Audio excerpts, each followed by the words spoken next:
অশিক্ষিত এতক্ষণ ধরে আমি বকে যাচ্ছি, ভিডিও ক্যামেরা অনই করিনি এতক্ষণ, তাতে ধর রোদ চলে যাবে। যখন আমি ভিডিও মানে ভিডিও রিলস করতে যাচ্ছি, ঠিক আছে, মানে অত ছোটো মানুষ পারে না ভিডিও করতে ভালো, তখনই সূর্যের আলোটা চলে যাচ্ছে।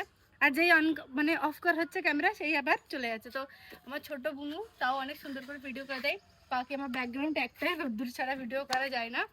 তো আজকে অনেক কষ্ট করে সেজে গুজে ভর দুপুরবেলা রোদের মধ্যে ভিডিও করতে এসেছি।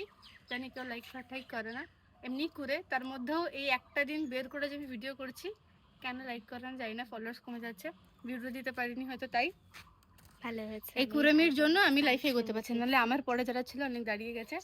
তো এটা হচ্ছে আজকে আমার আউটফিট, পায়ের চপ্পল, ঠিক আছে, আর সিম্পল কিছু না। আমার মায়ের একটা সুতির শাড়ি আমি পরেছি, আর এটাও আমার মায়ের ব্লাউজ। আমি সবই আমার মায়ের পরি, কারণ আমার মা আর আমি সেম সেম। আমার থেকে আমার মাম্মি বেশি ইয়াং আর কি। তাও গরমের মধ্যে ঘেমে যাচ্ছি, উইদাউট সানস্ক্রিনের ভিডিও করছি, কালা হয়ে যাবো। আমি ভালোভাবে সানস্ক্রিন কিনেছি। কি করছো তো? বন্ধ করবো?